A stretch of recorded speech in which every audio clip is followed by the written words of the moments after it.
April makes for prime seed planting season, doesn't it? There's such an amazing array of things that you can grow now.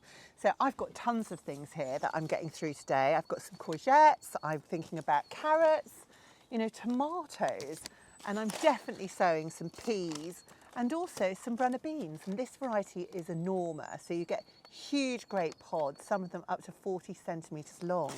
So how do I do it? Well, I have an array of different equipment, and I do raid the kitchen too, but we always start with peat-free compost, and I like to have it in a big tray right next to me.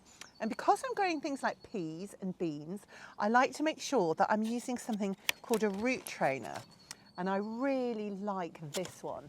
And this is made from recycled plastic bottles. So, and what I like about it is when you sow your seed into the root trainer, it means that it can get a really long root run, so all the way down the depth of this little planting pocket. And you can see the ribs in the walls of these planting pockets, which means that you get lovely, straight, long roots.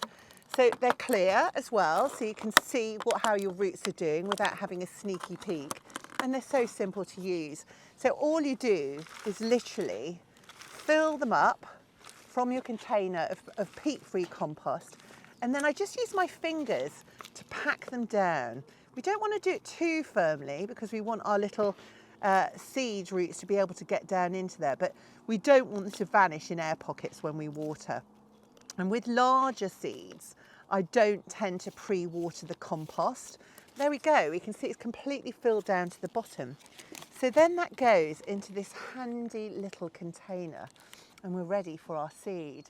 Now, the first thing that I always do is I like to make sure that I'm not over sowing.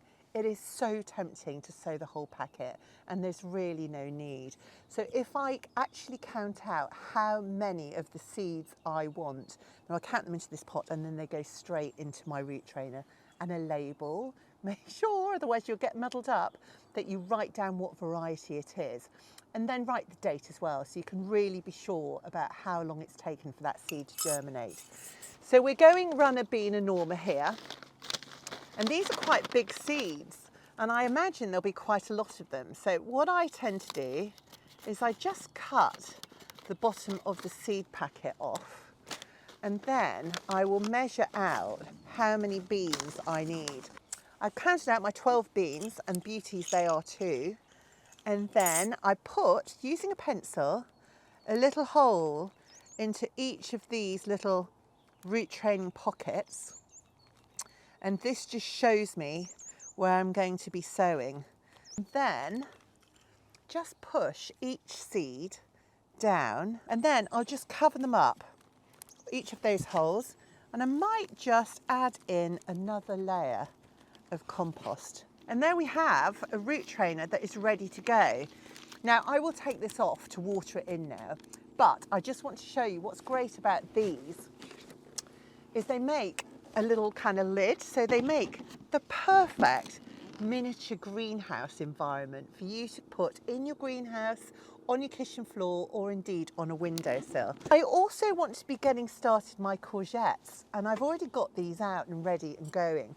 So, and with courgettes, I'm going to use these. Now these are fibre pots, and because courgettes are quite large seeds, I can use them straight from the off. One seed on its edge straight into this little recycled container, and this can be planted directly into the ground. And all I need for these courgettes become big plants is 4 seeds. So literally I just plunge them in on their edge with my finger. In they go, 1, 2, 3, 4. Last one's trickier. In it goes on its edge, and we just literally cover those up, ready for watering in a tick. Now you might want to be growing things like tomatoes, and this is a great little handy mixed pack. And for tomatoes, I wouldn't sow into such, independent little containers. Things like these root modules, they're a bit too little, the seed, for it to be growing into there. So for tomatoes, I'd actually use a seed tray. So, and I like this one because it means that I'm not going to oversow. It's a smaller size. I would fill it up with my peat-free compost, and then each little tomato variety would be sown in a line along this width. Has its own little lid, and at a later date, when it's ready to prick out, I would sow it into a seed module like so. And these are just seed trays that are broken up into little compartments for each tomato seedling to grow on quite healthily. And soon after that, you will be able to find that you can sow them into pot them on into even bigger plants. And this is called a P9, and I planted this up just yesterday. So these were sown on the 27th of February, and in about a month's time, when there's no risks of frost here anymore, these will go out in the garden to grow away. Now my final one has to be a sunflower, and again these are fabulous plants to sow with children. Nice big seeds, and these will go into my brilliant recycled little fibre pots, one into each pot, just handily just popped down, pressed in, I don't know, ½ an inch in each deep, and then just covered over. Make sure that you have a label in each one, and that is a fantastic little gift to give away to friends or family, or for children to take into school. So there we go, fibre pot, and one day soon you will find that again you can pot up into P9s, and when all risk of frost is gone, they will go straight out into my garden, staked and ready to really impress me this summer. Happy gardening.